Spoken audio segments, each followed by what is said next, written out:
Okay. Well, hello, everyone. Good evening. I have been so excited about this event. I cannot even tell you. So welcome, everyone who is here this evening, both on Zoom and also over on Facebook Live. My name is Claire Norman, and I'm with the Cameron K. Gallagher Foundation. And you know that I'm here if you logged on or if you registered with Brandon Geyer, who's a special guest for us this evening. We'll have plenty of time to chat with him, and I'm very excited. I'd like to also, though, before we get going, we have some house rules to go over. If everyone that will be admitted to our meeting room from our Zoom location, if you guys can turn your video off, that would be terrific, and the sound off. If you'd like to ask a question during our discussion, you're welcome to turn your video back on, and also and flag us in the chat area so that we know to recognize your question before the Q&A. So the way this discussion is going to go is I'm going to introduce the players of the evening, and Brandon and I will get started in our conversation. There will be an official Q&A at the end of our experience this evening. So if you want to wait, jot down your questions as you go.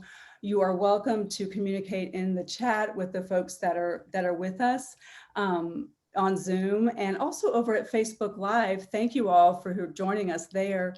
Please know that you will be well taken care of by my colleague and very good friend, Missy Minton. She's watching that page for us. And our chat room manager is someone near and dear to me. Can you hear it? Nick Norman.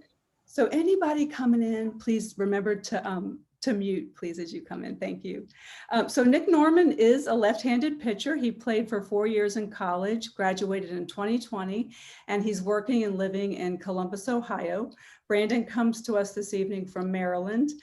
Grace and I and Missy are in the Richmond area, and we just are thrilled at technology to get us all in a room. So grateful for that. So let's jump right in. Again, quick reminder, as you come in or once you get in, mute yourself. And it might be easier if you turn your video off, if you like. So we'll get started. I mentioned I'm with the Cameron K. Gallagher Foundation, and some of you may not know our story. So, and those of you that do, it's never too many to hear. But Cameron Gallagher is a person who suffered greatly with anxiety and depression. And she always believed the world could be better. And she always thought that the stigma related to anxiety and depression and mental health should be erased. And through her battles and struggles, she came up with a way to begin to erase stigma and also offer teens and others who suffered tools and skills that help. The way she did that was designing a 5K race that was so awesome. And we're in our 8th annual year. It's to bring communities together and have supportive conversations and fun about the topic of mental health. So thank you, Cameron, for your work. Our organization has been around since 2014. Cameron Gallagher in that year had taken on running as a way to cope with mental health and her suffering around that. And she completed a life goal of a half marathon on March 16th of 2014. Right after she crossed the finish line, she died of an undiagnosed heart condition in the arms of her parents. And since that day, we knew Cameron's dream was to help those who suffered like she did, which is to rid the world of stigma. And this evening, we are so lucky to have the mission and purpose of Brandon Geyer to talk about mental health, mindfulness, mindset as it relates to performance and also everyday life. You know, he is a professional athlete, and there's sort of an extraordinary story that always comes with that. But Brandon is also a normal individual who's a father, a son, a friend, a spouse, and a brother. And Brandon needs to navigate life with the same tools off the field that he does on the field. I can tell you with my interactions with Brandon to plan this event, I know he is extraordinary off the field as he is on. He is a compassionate listener, a kind person. And I have to mention Sherry Page Geyer, a good friend of mine who knew that our purposes did intersect. So thank you, Sherry, for the introduction. And thank you for believing and knowing that Brandon and Cameron should have a conversation. It's my honor to stand in for Cameron tonight. Cameron was also an athlete, and to talk a little bit about mental health and wellness and different skills that help us navigate stress. So that's a lot to kind of put forth. I know you came here for the discussion. So let's get started. Brandon, I just wanted to give you a moment to say hello to everybody, and then we'll just kind of move forward into the things we know we want people to go away with this evening. Yeah, thank you for that. That was great. First off, just applaud you for what you and everyone does at CKG Foundation. Really an honor to be asked to even be here tonight. And when Sherry brought it up to me, it was a no-brainer. Post-career, this is kind of my mission now to, although it's working with athletes for the most part, it's to the next generation of athletes or just the next generation of individuals, equip them with the tools that I was fortunate to gain working with experts, working with sports psychologists or counselors, whatever it is, and really equip them with those tools. And a lot of tools that when I was younger in high school, even younger than that, and also in college and after that, I didn't really have these tools. So if I can do my part, which I think is my purpose now, and give back and help them so they don't have to go through things that I may have and that a lot of other people do. That's the main reason that I'm doing what I'm doing. So yeah, thank you guys again for joining tonight. Thank you, Claire, for all that you all do. And yeah, it's an honor to be here. Well, I'm so glad you feel that way. It's certainly mutual. I wanted to kind of riff a little bit with you about some interesting moments in your baseball career. You didn't know I was going to do this part. We had a little rehearsal earlier, so I'm just going to bring up a few things that I learned about you. And you have many moments in your career that are memorable. But a couple stood out to me, knowing about your mission now and about a little bit about your trajectory. So Brandon played at the University of Virginia. And I did know that his first collegiate start posted his first hit and an RBI home run in Virginia's 7-2 win over Bucknell. So first collegiate hit, RBI home run, and you guys will learn later that may be a foreshadowing of a trend in Brandon's experience. So very successful at UVA. He went on to be recruited and very notably played for the Tampa Bay Rays. I know if anybody's on from Tampa, we have some partners down there, then I know you like your sports. In fact, you might love your sports. And you probably loved Brandon when he was there. Maybe you still do. But I do know you went 4 for 4 with 4 singles against the White Sox and added an RBI with 2 runs scored. Pretty good stats. Big day that day in Tampa. I'm sure some folks remember. And then one we're going to get to later is just amazing to me. And I have repeated this to people. I am a baseball mom, as you may have learned from my sidekick watching the chat. But I do know that in Game 7 of the World Series with the Cleveland Guardians, formerly the Indians, you came to bat and hit a double that made it possible for the Guardians to be able to extend the game and have a chance at winning that pennant. So big things, big moments, big times. And like all of us, every day, we approach certain things with a lot of anxiety. And I can only imagine what it might feel like to step to the plate in a high pressure situation. And honestly, for those on the call that are not athletes, your body doesn't know that you're in a World Series or about to give a speech. Your body reacts the same way in both scenarios. So that's why we're here. I wonder if Brandon could tell me a little bit about just his feeling while he was playing, and we'll get real specific later. But overall, how did your mental side of your performance and the habits you have perfected, or at least continue to try to, how did they come into play? Well, first off, you busting out that stat from UVA, that's impressive. You must have had to dig for that. I actually kind of forgot about that, and everything else. That was great. Yeah, the mental side was huge, and it's something that I really, really wish I knew about and worked on in high school. See, back in 2000 to 2004, it wasn't really talked about much. And it took, when I was a senior in high school, there's this book called Heads Up Baseball written by Ken Ravizza, who's like the mental performance pioneer for baseball. He wrote a book in 1997 called Heads Up Baseball. And I actually read that going into senior year. And that's when I first kind of heard about it. But all of those tools, like you talked about, yeah, it helps me on the field, but all of those tools can help you off the field as well. So you're exactly right. Whether you're giving a speech and you have that high arousal state in your body, whether your heart's racing, mind's going so fast, or you stand at the plate, or you're standing in the outfield at Wrigley Field during the World Series, it's the same thing. So the key is, no matter what it is you're doing on or off the field, having specific tools. Almost think of having like a toolkit. Imaginary toolkit. You can just go into it when you feel that anxiety coming on, or you can do it so it doesn't even come there. But at the same time, we're all humans. We all have fear. If anyone said they don't fear anything, they're lying. So you got to know that it's part of it, and then just have these tools, whether it's your breath, whether it's meditation, visualization, controlling what you can control, which is so important on and off the field. Just have these tools to go to.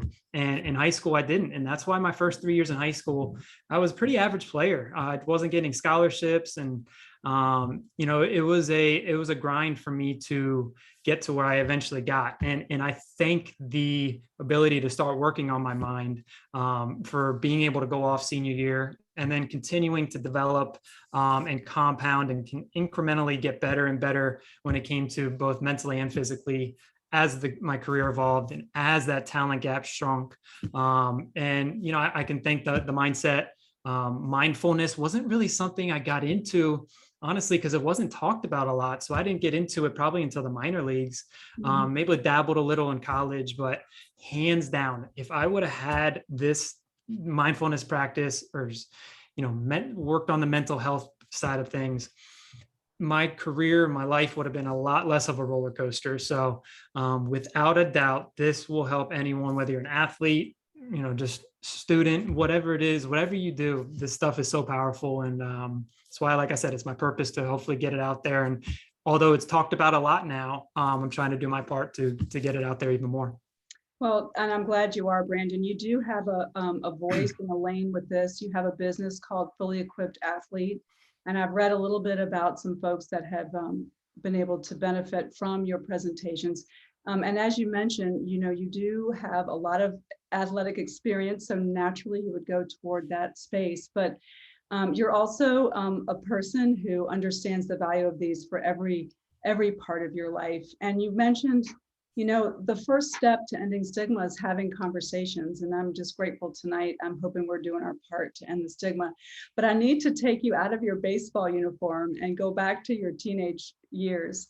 And maybe tell us, we kind of know some of these skills. I think most of us that are in this work maybe have a moment when we know that it works, and I need to dedicate our time and our person to learn more.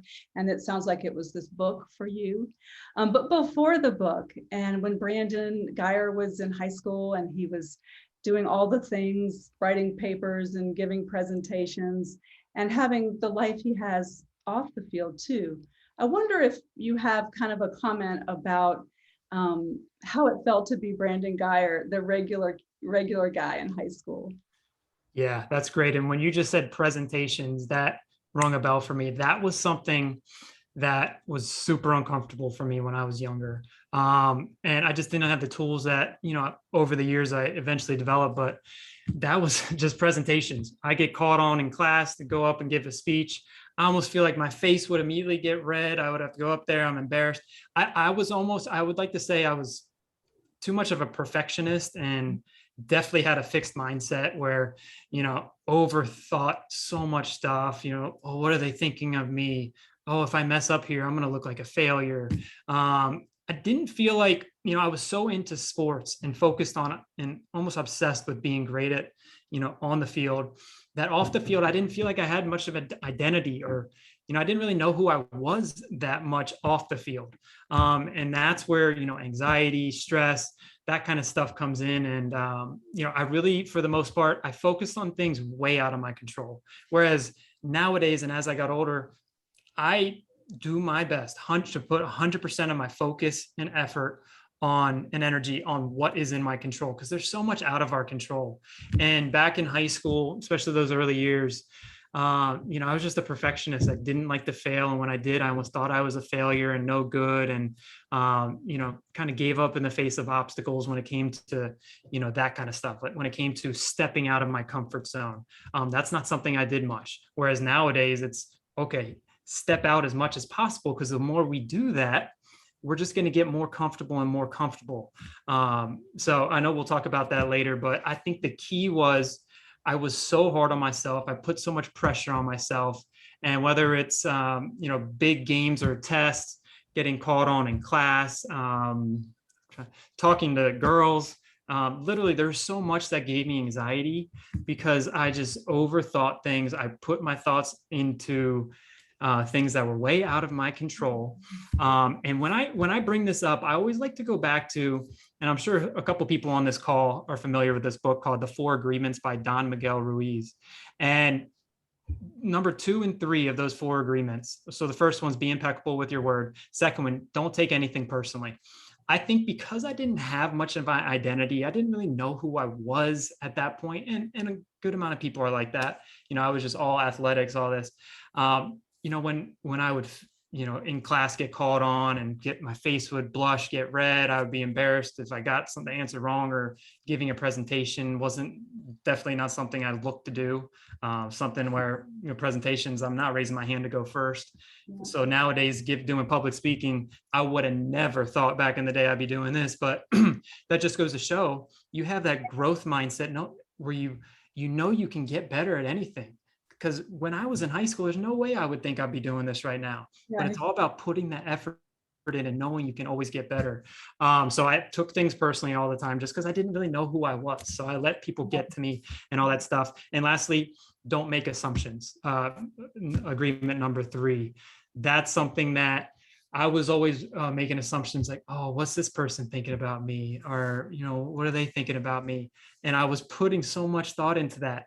But now it's like, if I'm living in integrity with the best version of myself and expressing that best version, I don't care at all what anyone thinks about me. So it's been completely different since high school and over the years. So I know that's a lot, but that's really kind of when that anxiety came on, how it affected me. I feel like I had trouble sleeping. You get fatigued quicker, agitated easily. Like I said, my face would turn red, and when I would get embarrassed quickly, I'd overthink and worry about things. So that's kind of how I was back then. Yeah, no, that's interesting, because I know a lot of people of high school age, middle school, they do have an identity question mark. We're all trying to figure things out. Sometimes I think I still am. So, but your awareness of that was probably key to moving beyond and knowing that you're not alone in maybe the questions about your identity. I have to mention, though, I did watch a couple of reels from you after games, and we'll talk about this later too, but you are a magnificent hit by pitch status holder. I think you're the king of the hit by pitches. And I heard you get interviewed because you were brought in to pitch during a game, which is not your position. And I think someone asked you and said, did you consider hitting somebody while you were pitching just to see what it was like on the other side? And basically you took the route that I know your practices led you to, which is articulating, I just wanted to meet my goal, throw strikes and get the out. It'd be easier to get the out than to, hit somebody and hope we get the out later. So I think that you grew into your speaking, of course, and the number one common fear besides heights is public speaking. So we do all have kind of that anxiety. So you'd mentioned, kind of your moment where you learned that mental health prioritization was really key to moving toward a healthy state. And a healthy state, we know from John Kabat-Zinn. Those of you on the call might know he's kind of the father of mindfulness in the West. He always would mention to people when explaining these practices was, you can't stop the waves, but you can learn to surf. And those uncontrollables you mentioned, Brandon, are in my mind the waves and the practices that you employ and learn about, and that shift over time is your surfboard. So I'd like to talk a little bit, we know kind of your high school experience, at least from parts of it. But then we don't know though, how did you got introduced to these things late in your high school life, and then you were recruited and started moving forward in a very successful career. So how did prioritizing your mental health during a couple of different stages sort of evolve for you? How, and we can be honest and say there was years I didn't, we are human, but I just want to know your story and how that evolved through that moment with that book, your practices, and to where you are now, really living that purpose. Yeah, for sure. So that book I talked about, Heads Up Baseball, it was honestly more about mental performance than mental health. So if I'm going to be honest, I was more, early on, especially late in high school and college, it was more about the mental performance, even though they kind of segue into each other. It wasn't about like anxiety, depression, all that kind of stuff. It was more about mental performance. But then it took, throughout my career, just being sometimes hitting rock bottom, times where I thought it might be the end of the road for me, where I was struggling. I was kind of off on my own, away from my now wife, Lindsay, away from my family. That's when it kicked in, like, okay, I need this stuff. And, fortunately, along those lines, the teams were starting to bring in sports psychologists and mental performance coaches that kind of worked with all of that. And that helped a lot. And, I remember specifically at the University of Virginia, my freshman year, early on, I wasn't playing much, and I wasn't having a ton of success right away. And I remember standing in the outfield thinking that, this might just not be for me. And quick story, my buddies and I in high school talked about opening up a restaurant at some point in the future, just being high school kids throwing things out. Well, this could be our cool dream. So I was standing in the outfield. I was like, okay, hey, if baseball doesn't work out, I'm fine. I'm going to go open a restaurant with my buddies. And so that was a very tough time, hitting rock bottom. Then after UVA, growing through the minor leagues, I remember my second year in the minors, I was almost 200 at bats in, and I think I was hitting 180 or 190. And that was the absolute worst I've ever been, mentally, and just mental health wise, mental performance wise. I was just down in the dumps, and it took me getting sent down, and almost like a new environment, almost like a fresh restart. Right. And then really getting into, reading books and, getting more into the mental health side of things, and also continuing to develop the mental performance side of things, really changed the game for me. Came back from that strong, and, still the rest of my career, lots of challenges, lots of failure. And, and that's probably the one thing when I work on with athletes right now, the one thing to work on is being able to handle failure and adversity, challenges, because no matter who you are, it's going to be thrown at you. It's how you handle it, how you learn from it, how you grow from it. No one's exempt from that. And it's not supposed to be easy. And I was always, fixed mindset. Oh, it should be easy. Why am I not getting, results? These other guys are. And really, it was all that failure that really got me to where I was. And it always makes me think of a Michael Jordan quote, that is everything. And I just want to read it real quick so I don't mess it up. And it's kind of abbreviated, but 26, he says, 26 times I've been trusted to take the game-winning shot and missed. I failed over and over and over again in my life. And that is why I succeed. So that's coming from the best basketball player ever. Yeah. Now that's for sports. This can easily translate to life, whether it's schoolwork, relationships, your work that you're doing, all that failure. If you approach it the right way and you learn from it and you have that growth mindset, which we'll probably talk about later, it really is a game changer. So I think that was the number one thing. And I'm so grateful. There's no way I would have had the career I did without, as the years went on, developing that mental health, or mental awareness and mindfulness, all of that stuff. There's no way I would have made it past that first year in the big leagues, because that first year in the big leagues, I remember sitting in the clubhouse And I just didn't feel like I belonged, in awe of all these players I'm playing with. I was kind of getting sent up and down between AAA and the big leagues. Mhm. I wasn't playing a ton and trying to find my routine, how to go about things.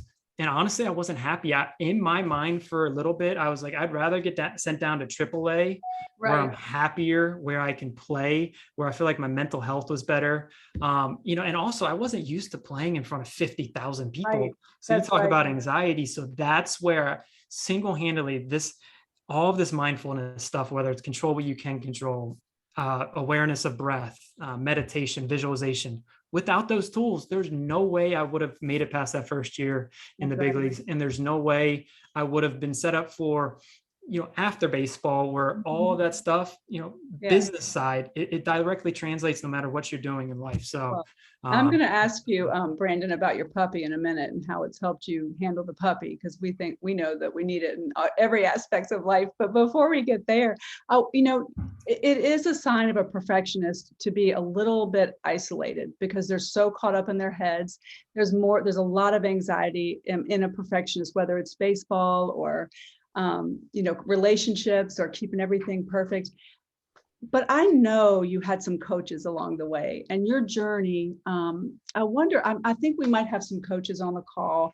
I do know that a special coach to our organization and to my heart and the Heart of Grace and our many of our members of our organization is Alex Peavy. And he helped teach so many people about the beginning stages of these practices. He was a coach, and currently he is a mindfulness coach for the VCU Rams. So I do know that there could be some intersections, some people, some coaches that give you a moment. And I wondered if along the way, if you either had a positive mental priority experience with a coach or one you kind of could see would have happened or could happen. Maybe tell me a little bit about the idea of coaching and how coaches can help. For sure. So the number one coach that stands out for me is my first big league hitting coach, and he was actually the assistant hitting coach. His name is Jamie Nelson. And although he was a hitting coach, he was more a hitting coach, not for the physical side, but more about the mental side. Okay, what are you thinking up there? Are you thinking too much? Are you in your head? Where are you trying to hit the ball? It was more of what I'm thinking, how I'm handling my emotions, how I'm handling the nerves. And so he stood out hands down, best hitting coach I've ever had. And I can thank Jamie Nelson early on in my career, kind of instilling that in Mhm. me and a lot of other players there. That changed so much. And honestly, I know my dad's on the call. My dad was that huge positive reinforcement. Yeah. It was like early in my career, I would go 0 for 4. He would almost have a way of saying things that, oh, he would find the positives in it when I might not have been. And I was just so down in dumps, Right. So having him there. And then as we went on, my wife, she was always there to give me that positive reinforcement. But there were definitely coaches along the way. And like I said, teams are starting to get sports psychologists. So you Mhm. always have someone there. And there's so many resources because now that it's talked about so much, and players don't feel as I don't know if afraid is the right word, but apprehensive to talk about it and go work with one of those coaches. It's all there for all of us if we Right. feel like we are struggling, because at the Right. end of the day, we're human beings. It's common humanity. We're not Yeah. struggling because something's wrong with us. We're struggling because we're human beings and life is hard. Right. So, get that support system. That's right. And, it's hard. You can't go through this thing alone. That's right. And it looks like you have built a network of such. But I want to take us back just to join us, Brandon, with you in such a stellar career. We need to talk a little more about the low moment you mentioned.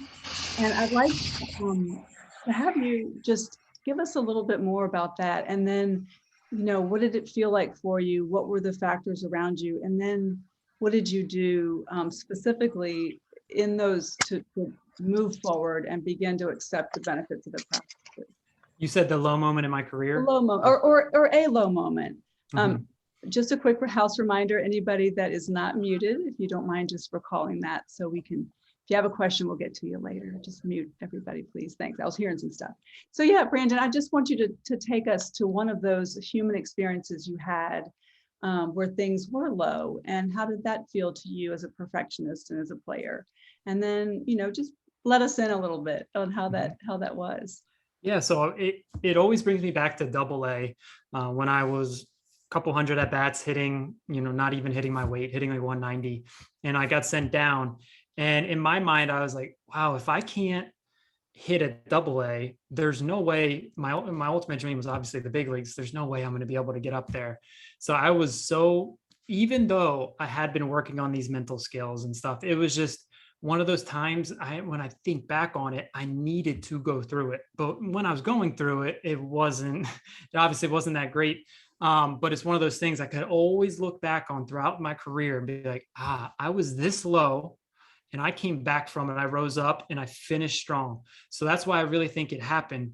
And for all of us, no matter what you're going through in life, I think with mindfulness, it's great. My dad was actually talking about how last night there were horrible storms in Richmond. I like to think of black clouds for mindfulness. They're coming through. Yeah, but they're not going to be there forever. Think of tough times like that. Tough times, negative thoughts, negative feelings. Think of it as a cloud coming through. And then it was stormy here last night. 15 minutes later, nice and sunny out. So a lot of times we get in these modes and we A get lot in of a the kind stuff of in a, here I can we actually get in like relate to. a downward spiral because we get so caught up and we think that that black cloud or that time we're going through right now is forever and we can't get rid of it. But if we have that awareness and we can really catch ourselves so we can spiral back up, I think that's everything. That's the name of the game for mindfulness, for mental health. And that's what I was able to do. I got sent down, kind of a change of scenery, got to start fresh, a new mindset, and really, really just got after it. And I'm like, I'm going to be able to look back on this time and be so thankful that I'm going through it. Right. And that got me through it. That's true. And you had some, and for all of us and teens, coaches and teachers and all those that kind of work with people in that development phase, it's good to reminder to maybe incorporate some visualization or maybe just sit in it. Anxiety in general should not be stigmatized. It is there to help us grow, maybe warn us of something, but it's when it becomes excessive that we need to sort of understand some help we can get through these practices. And we just sort of metabolize it. We kind of metabolize the anxiety and move forward. But it does unfortunately take a bit of wisdom and life experience to get there. And when you're a teenager or a young player, it's just that common human experience. It's just, one breath at a time. And to that extent, I'd like to just talk briefly about your first major league at bat. But I don't want to talk about the fact that it was a home run. Spoiler alert. First major league at bat was a home run. I'd like you to take us through your body and experience of stepping onto that plate. And for everyone on the call, we mentioned that his body had the same sensations at that moment as you might have going into another high stakes situation. So Brandon's is Brandon's and yours is yours. And everybody's story is special and important.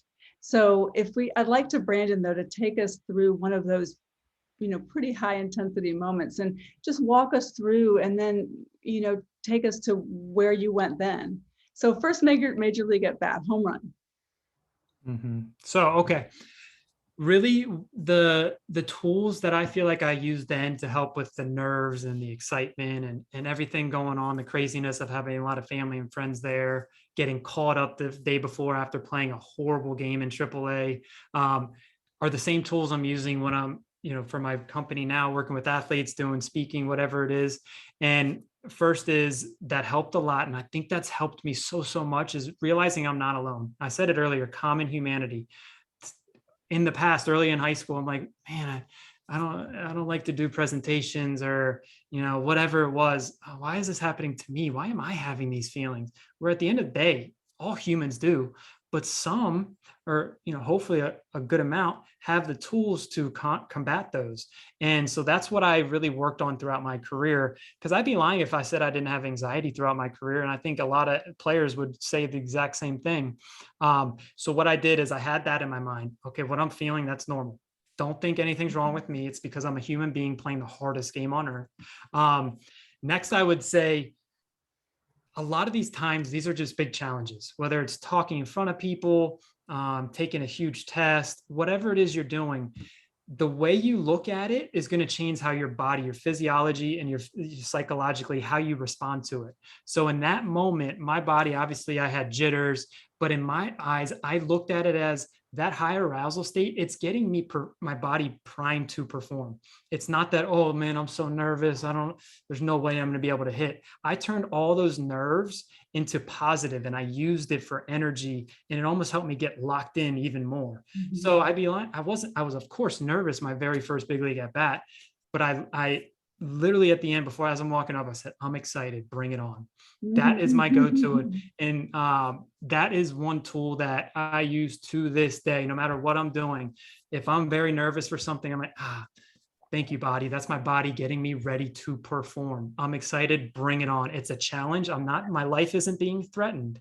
Yeah. So when you look at it as a challenge, your heart rate's going to lower. You're going to have that, I like to call energized tranquility.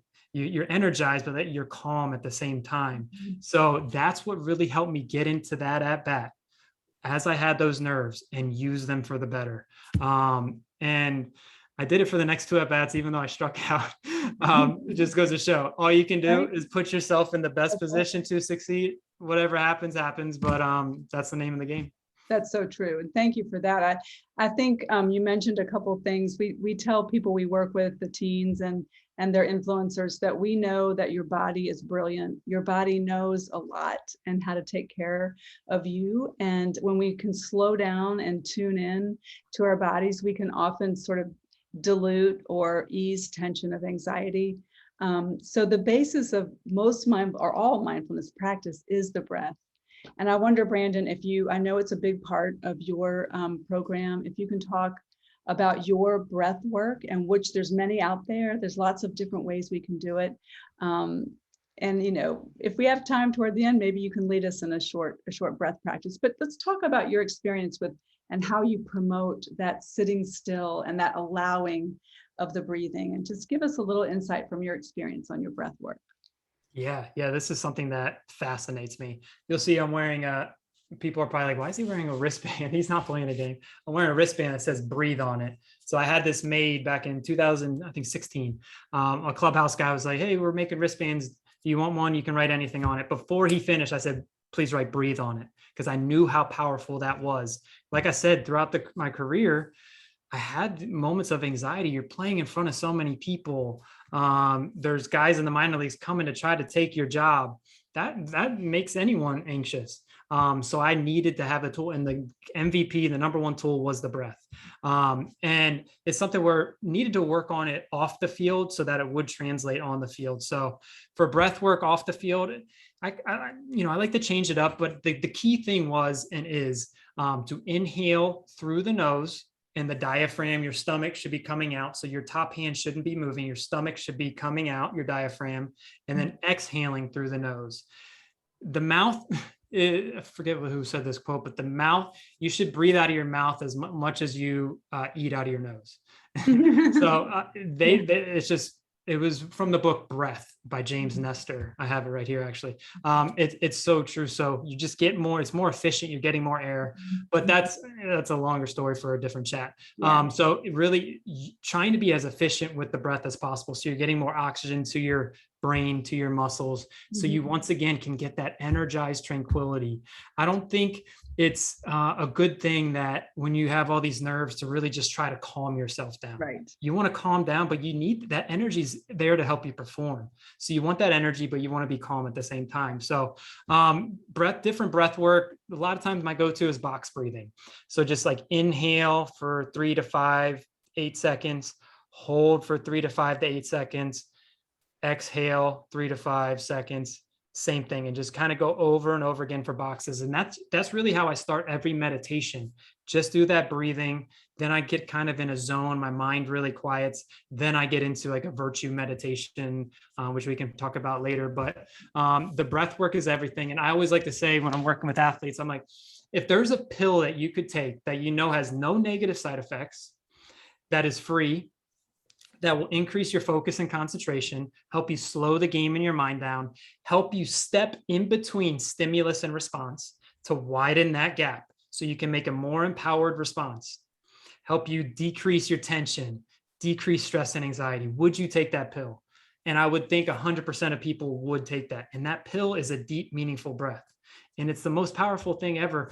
And for most of my life, until I really read that book and continue to work on it, I took it for granted. A lot of players do, a lot of just people do. So whether you're taking a test, whether you're about to give a speech or a presentation, that breath work is so important. Yeah, it does grounds you in that present moment. So you're not thinking about the Yes. future or depressed about the past or having judgments. You just really are right there in the moment. And I love your wristband, because we at the Cameron K. Gallagher Foundation started this activity with teens, which is we made these breath beads that became lanyards or little ties for backpacks. And there was a total of 6 or 8, but you hold one for inhale and exhale. And we encouraged people to take that with them. So whether it's standing in line at the grocery store or, having to go with your mom or dad to run an errand you don't want, just, kind of remember the breath, because usually it's not as bad as our brain tells us. We just kind of get in that moment. And it's amazing to hear you say how effective it is in the high stake moments, but really in daily life. Plant your 2 feet. I can hear our good friend Alex Peavy now, and lift your chest and shoulders down, and just kind of, it's right there. It's for everybody. And, that diaphragmatic breathing is for everybody, and it just slows down the heart rate. You can't help it. It's going to slow your heart rate down, which is a sign of anxiety and nerves. So many people know this about breath work, and it is for everyone, and it works for those high intensity moments, like the World Series, when you had your hit in the Game 7 that really enabled Cleveland to have a chance.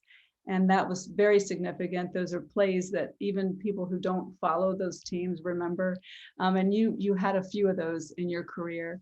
And I just wondered if your breathing was right there with you as you go through the memorable moments. Can you really remember everything because you were fully present? Tell me about how the breath takes you through your big moments. Yeah, I'm so glad I forgot it when I was talking about the pill, all it can do. Maybe the most important thing is it brings you to that present moment. Because in baseball, it all kind of funnels down to using all these tools, and especially the breath, to funnel you to being really good at going one pitch at a time and winning every pitch. And that's how you do that, with your breath, to get to the present moment. So that's literally everything.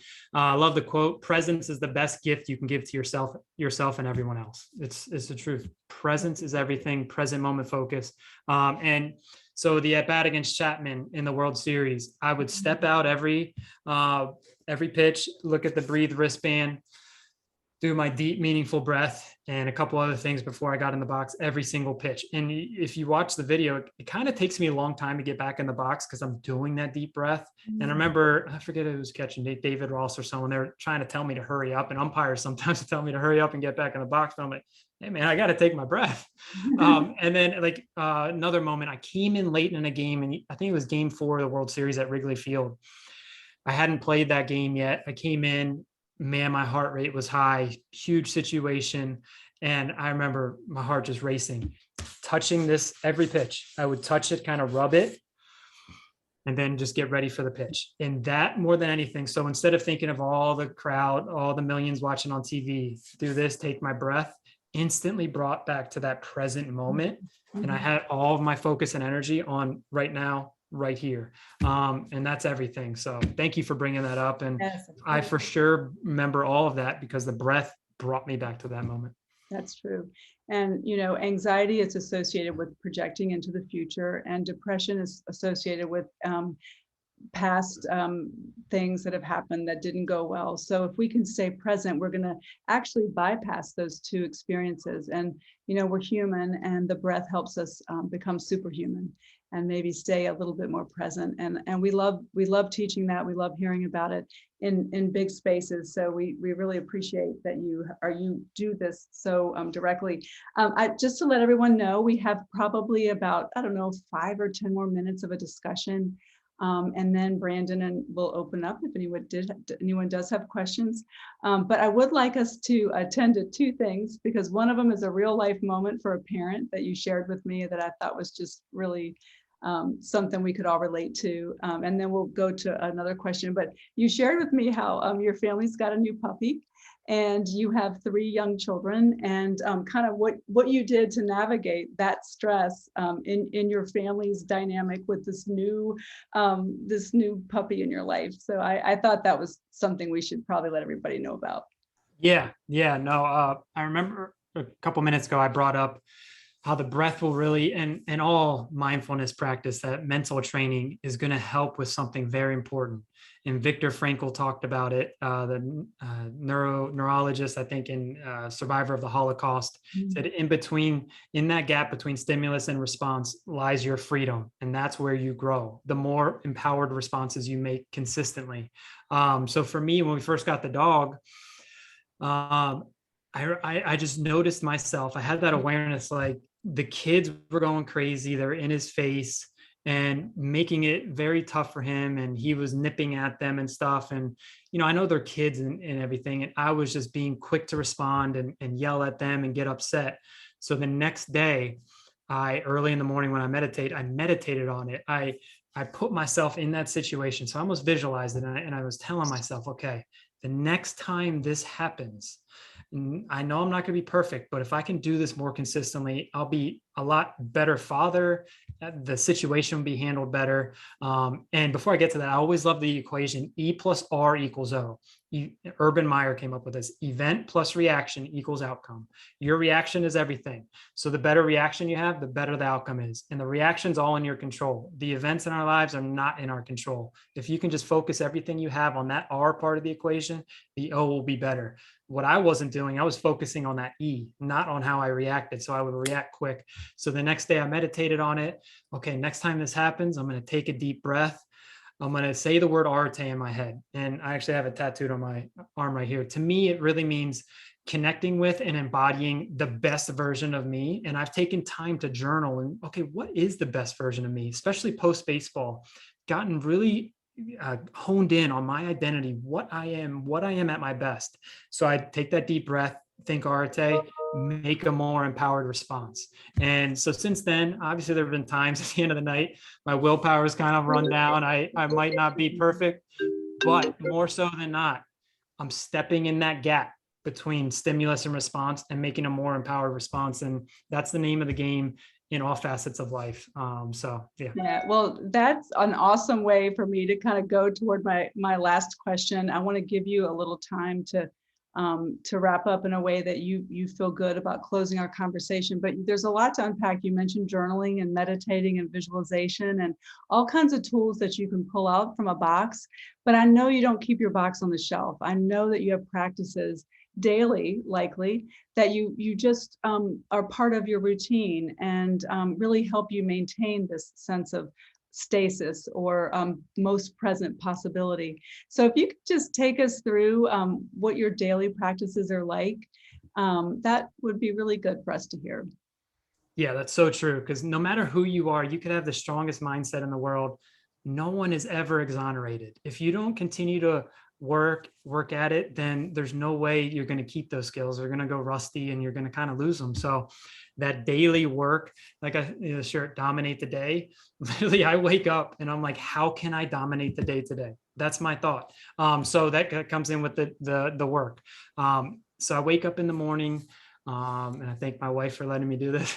I do breath work and virtue meditation. So I do that breathing I talked about. And then I like to go through, I know there's so many different ways to do meditation. Right now, what I'm really enjoying is virtue meditation. So I kind of sit back and I go over the virtues most highly correlated with flourishing or happiness, scientifically proven: wisdom, self-mastery, courage, love, hope, gratitude, curiosity, and zest, with zest being the number one.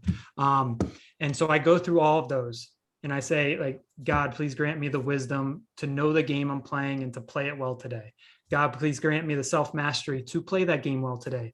God, please grant me the courage to act in the presence of fear today.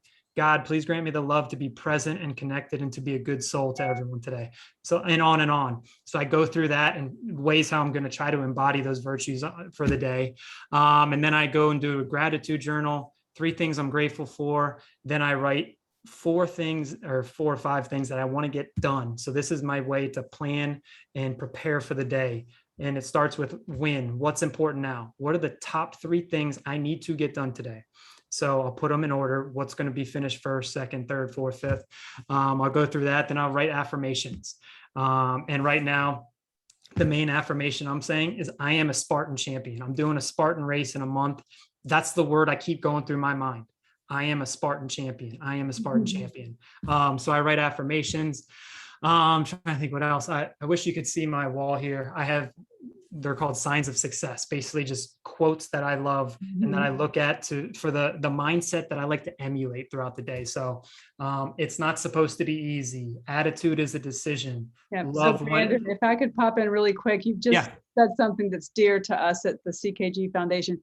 Cameron spent a lot of time doodling, and her room was covered with affirmations that she either found in books that she found powerful, or just song lyrics, or just a phrase that felt really good to her. And we've actually taken that, you might want to call it a mantra or just a positive motivational thing. And we make that part of our not only tools to teach for navigating anxiety, but part of our entire image is this idea of positive affirmation, and also the act of writing is really good. So I'm sure Cameron's bedroom won't look like yours, because it was a bit of a hurricane at times. She's a normal teenager, but those walls were covered probably like the one you're talking about now. So I think that's awesome for all people. Yes. I love that. That's great. And then you want me to continue kind of going on? Yeah. I didn't mean to interrupt. That just bringing us kind of into that space where it's everywhere. For sure. I talked to you about the tattoo. So I look and I literally look at it and touch it throughout the day, because obviously I'm not perfect. So I have moments where I'm not the best husband or not the best father, whatever it is. I didn't react in the way I should. I consciously think, I have that mindfulness. Why am I not, acting as that best version of me? So I try to connect with and embody that version of me. Something I like to do, it's something new I've been doing. I learned it from this course I've been taking, love target practice, because I really believe love and connection is everything. Love and connection is everything. So love target practice. I act like I'm a love archer. I try to go throughout the day, whether it's shooting arrows at myself to build that self-image, shooting arrows at my family, love arrows, encouragement arrows, do it when I'm at work. And then also doing it at loving what is, all the frustrating, challenging moments, shooting love arrows at that. Okay, I love it. How am I going to learn from it? It happened. I can't change it, and grow from it. So that's something I love to do. And then I wrap up, mid-afternoon, a second meditation real quick with some breath work and visualization, especially for talks like this. I like to visualize me going through, kind of the main topics I want to go over, whether I'm going out and giving a speech with, high school athletes. Okay, visualize myself going through it. That's one way to build that confidence, and something I would have really wish I had in high school, because you can put yourself in that situation and go through exactly how you want to. So when you get in that moment, you feel like you've been here before, and it's crazy. That at bat in the World Series, the biggest at bat of my life, I visualize it at facing Aroldis Chapman in a big situation hundreds of times before, when we found out we were playing the Cubs in the World Series. So when I got to that at bat, it literally felt like the most calm at bat I've ever been in, because I visualized it so much. So that's for baseball. You can visualize anything in life, and it really is super powerful. Then I just do a PM journaling session. Okay, what went well today? What didn't go well? How can I learn from what didn't go well, and continue to build that awareness and learn from, setbacks or failures, or, whatever's going on in my life. And then I think the key to everything, we didn't talk about it, are the fundamentals, how we eat, move, sleep, and think. Number one being sleep. So I'm kind of a nut with this, but I tried to get in bed and be in bed for close to 10 hours. So I think of all the stuff I was talking about, sleep is the number one, because I mentioned it earlier. I just want to talk about this real quick. The number one virtue highly correlated with happiness and success is zest. Zest meaning energy.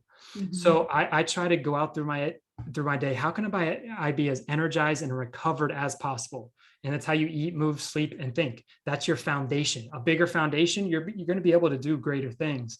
So just realize that zest, vitalizes all the other virtues. You have more energy, you're going to have more courage, you're going to be more loving, you're going to be more hopeful, you're going to be more grateful. So I think that's something that we also need to talk about too. And I made a post about it the other day. Physiology drives psychology way more than people think. So how we take care of ourselves and energize ourselves drives how we think. So if we want better mental health, if we take care of our body and have more energy, our mental health is going to be better as well. So that's just something to think about that I wanted to make sure I got in there too. Yeah, I'm glad you did, Brandon. You have a World Series level daily practice. That's awesome. And you know, for all of us, if there's an aspect of any of these concepts that speak to you, just start small and you know, incorporate it into your daily life and your system, because it's beautiful just like it is. And I want to say, sorry to interrupt, I don't mean to say all that to freak people out. That took a lot of time to get there. I first started with meditating 2 minutes a day. Yeah. Perfect. You know, start simple. I don't mean to freak people out. Just start very slow and slowly build up. Well, no, it's you mentioned many of the skills and the practices that we like to introduce to people who attend our educational programs. I do want to mention two quick things that you talked about. Love arrows. I will tell you an experience that is full of love arrows, and that is the Speak Up 5K. If my compatriot on the chat room could help me out and put the link up to register for the Speak Up 5K, it is a place where you are sending your love arrows of support and listening and conversation for the concept of destigmatizing mental health. It happens in Richmond, on boots on the ground in Richmond at Bird Park, but we have a virtual option that's in years past covered the globe. So if anybody is interested in learning more about how we can kind of begin to live this mission for not only ourselves, but for our community, the Speak Up 5K is a wonderful way to get started. And softly, I'd like to plug, if anybody's interested in helping the CKG Foundation continue our work of education and these powerful conversations, on our website, ckgfoundation.org, there is /donate also, if you're interested. Very soft here on that. But not soft is like a mention of Brandon's business called Fully Equipped Athlete. And I know we'll get that website up also in the chat. So those are really my final wrap-ups in the business side, and on behalf of all of us at the CKG Foundation, we thank you for your time and wisdom and experience. We will open up for questions, so if you're thinking about one you'd like to ask, and it's no pressure if you don't. I think there's a lot of great things that we have recorded the session. Happy to send it out to anyone who just wants to marinate on these great topics. But as you think about maybe a question or two, I'm going to have Brandon take the mic and finish our night on teen mental health prioritization, practices, and living in the present moment. If you have some parting words for us. Yeah, no, all great stuff. First, thanks for having me. I would just like to say that there's so many resources out there nowadays for, you know, anything you're going through. Wish back when I was young that I had these, that it was talked about more. Because when I was going through, I almost thought I was the only one going through it. And there was just not as many resources out there to help you out with it. So if you are dealing with stuff, know that you're not alone. Remember, common humanity. It's not because something's wrong with you. It's because you're a human being. And we all have stuff going on, especially if you add in sports, if you add in a lot of schoolwork. It's just part of life. So know that nothing is wrong with you. So I would just say all the practices that I talked about, it's great for any sport. It's great for life. And the key is, think of a buffet. You have all of these options. Just go in, you know, what works for me may not work for you. Like every athlete I work with, it's like, yeah, I did a breath and some other stuff before I hit, but maybe that's not going to work for you. Maybe you got to have a different focal point or whatever it is. So the key is, I think, know you're not alone, put the work in, start slow, keep it simple, and just try things out. Try things out. That's all you can do. And then what works, stick. Okay, what doesn't work? Okay. There's so many resources out there, whether it's podcasts or books or, you know, psychologists, counselors, whatever. Get all of the wisdom and knowledge and information you can, and you will eventually find and get in a rhythm and find what works best for you, and then just work at it each and every day. And before you know it, there will be a transformation. When you go from that fixed to growth mindset, trust me, when I was younger, there's no way I would have thought I'd be doing what I'm doing right now and getting up, speaking in front of people. But you have that growth mindset, just know you can always get better. Value effort over talent. Put that effort in consistently, let that compound incrementally, it will get you to where you want to go. And that's really all I got to say. Yeah, it's a powerful message, Brandon. Thank you. I thought I'd just give us a couple of minutes, that pregnant pause where we see if anybody would like to make a comment or ask a question. And if you do, it's just as simple as unmuting yourself. We'd appreciate a video. We'd like to see you if you'd like to speak. Or just put it in the chat and we'll take a look at it. So I thought I'd just see if there's any comments from our folks out there that were so grateful joined us this evening. Sherry have a question? I know she does. She's got to. Where are you at, Sherry? Hey, there she is. There she is. Sherry, if I don't mind interrupting you, this is Grace Gallagher. Hello, Brandon. Thank you so much for today. I think you gave us all so much valuable information. There's so many comments on Facebook right now, some of the books that you mentioned, some of the just very simple things that you have said have resonated with people. So I hope you feel proud of not only your baseball accomplishments, but the accomplishments that you're doing today and affecting so many people. One of the things that I think that is so powerful that you said is how, sometimes I want you to take yourself back to like your 14-year-old self. And when we are in that moment at 14 years old, it's the only moment, right? And if it's not a good moment, feels like that's it forever, right? And we feel like we're drowning and the waves are crushing us and all of that. And then we do get out, like we spitter and sputter and we get out of the wave and then we're okay. And then we have the next moment. And I'm just wondering if you could speak to when you have that next moment, what is something you would tell a 14-year-old, whether it's in an athletic situation or a life situation, that reminds them, remember you were at that moment and you got through it, but there's a fine line between you were at that moment, I don't want you to spin down that place again. And I don't know if you have any advice or skills you'd like to share with us today about that in particularly. Yeah, no, great question. Definitely wish I had skills and tools to handle that back in the day, because just like you said, it happened. Like I talked about that cloud coming through. It's almost like it's there forever. It's not leaving. Then it goes away. You're like, okay, when's the next cloud going to come? But then I think going from that fixed mindset, of avoiding challenges, not stepping out of a comfort zone, not really great at handling failure, to that growth mindset where you're kind of looking, in a way, you're looking forward to that stuff. And it sounds weird, but big leaguers are big leaguers because they're the best at failing. Now they're talented, but they're the best at failing. And it doesn't mean they want to fail, but they know it's part of the game. And so even if you're just a student, you know that setbacks, challenges, adversity are part of it. I like this kind of analogy. If you're a box being shipped through the mail, and this is called, I like to call this, and I learned this from a course I'm going through as well, anti-fragile confidence.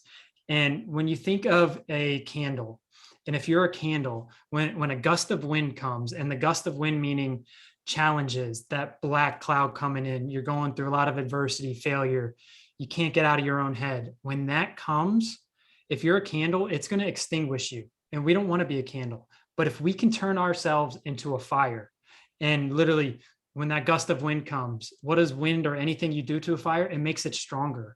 So it's almost like you're looking forward to this. And obviously it's hard going through it at the time. But if we can get to the point where you have that, what I like to call anti-fragile confidence, and confidence, the root meaning of that is an intense trust in yourself. So have that intense trust, knowing you will get stronger the more you get kicked around. So I think just knowing it's going to happen, common humanity, again, I'm going to keep saying it. It's so important just to know you're not alone. It's going to happen to you. It's how you handle it and embrace it and learn from it, that is ultimately going to get you to what your infinite potential is. But if you are afraid of going out of the comfort zone, which I was in the past, but trust me, if you just start doing it slowly but surely, I believe they call it eustress, EUSTRESS. When you're just a little out of the comfort zone, that's where growth and good things happen, instead of distress, where you're jumping too far out of the comfort zone. When you have that eustress and you're slowly but surely going out of your comfort zone, that's when that growth happens. And also with failure, know that, or any kind of rough time you're going through, it is there. It's almost life's way throwing things at you to make you a better person, make you stronger. And so you just got to kind of look at it that way, flip that switch on those tough times and embrace them. And that's what I feel like can help out so much. And it's very powerful. That's a great answer. Thank you, Brandon. We have a great question sitting in the chat, but we had called out Sherry, our friend that made this introduction and connected. All right, Sherry. I wonder if Sherry could pop on and say hello, and if she has a comment or two. I'm just overwhelmed at all that you know, and I'm just super impressed as always, and so excited that I could bring people that I just think the world of together and to help other people. So I'm just happy to be a go-between, and this has been a great talk. Yeah, thank Thanks, you, Sherry. Sherry. That's awesome. I do want to recognize a question in the chat. A nice compliment for you, Brandon. You are insanely relatable, so that's awesome. And for people that are feeling really low right now, what would you say is the best way to take that first step? So if there is an affirmation that helped you in those times, or just those, like you said, those tiny steps for someone who is literally having a hard time accepting the gust of wind that's coming at them, was there an initial habit that was just easy to start with for you that could kind of help lift someone bracing against that gust of wind instead of gobbling it up to become a fire? Mm-hmm. Yeah, I'm going to bring this back to the word I actually just got it a couple months ago, tattooed on my forearm, arate. So really expressing the best version of yourself moment to moment to moment. So taking the time and journaling and really thinking about what is the best you, and who are you when you're at your best. And this will cultivate that self-awareness. Okay, you can think about maybe what you're at your best, when you're at your worst, how do you handle things, what are your feelings and self-talk when you go through these tough times. But I think developing that self-awareness through journaling, through goal setting, we didn't talk about the goal setting much, but that can be really powerful to get you through these tough times. I'm going to go back to anti-fragile confidence, having that intense trust that even though we're going through tough times, knowing on the other side, you're going to be fine and you're going to get through it. And just really think of it as that cloud coming through. And some clouds might last longer than others, but just try to have that awareness and know that everything's going to be okay. All you can do is step forward into growth instead of backwards into safety. I think if you're stepping forward consistently into growth, that's when good things are happening. And that's when the low times you're going through will be a lot lower. And I think when you start all this mindfulness stuff and really develop these tools and strengthen and quiet your mind so you can strengthen it, that's when it makes it a little harder. Your bad days become good, your good days become great, and you kind of your prior best becomes your new baseline. So think of it like that. You're daily putting in, like, maybe the practices I was talking about, starting slowly and just doing things slowly but surely. And I think what is huge is sticking to the process and not being so outcome or result oriented. And so for the process, think of a long staircase. So each and every day, your process is what you can do to get up one stair. How can you dominate the day to just get up one stair? Don't try to get to where you want to get overnight. No, it's going to take time, with your knowing that your outcome or your goal that you're set for is at the very top of that staircase. Don't put much thought into that. Just think about, what can I do today to get a little bit better? And then slowly but surely over time, that's going to compound and you're incrementally going to get to where you want to go. And that doesn't mean you're not going to fall down a stair or two, because we're all human. It happens to all of us. It's how do you respond so you stop that downward spiral and you catch yourself, so you spiral back up, and the next day you're up 2 stairs. Mm-hmm. Okay, so I think that hopefully I answered your question. I think hopefully that can help. Yeah, I think so. I think it does, Brandon. For some, getting up and getting out of bed can be a difficult step to take, but it's just as valuable as any step you might take in a day, and quieting with the breath. And that's really, really awesome. And I'm glad that even taking the breath and getting up is a good thing to Sure. do. So yeah, we have a nice thank you on the side from the same person, and that is a sincere thanks to the CKG Foundation and you, Brandon, from an important foundation in Tampa, the Love for Lawrence Foundation, that we're connected with, and it's all researchable, and we're happy to answer any questions about some of these partners we've mentioned if you want to reach out to us too.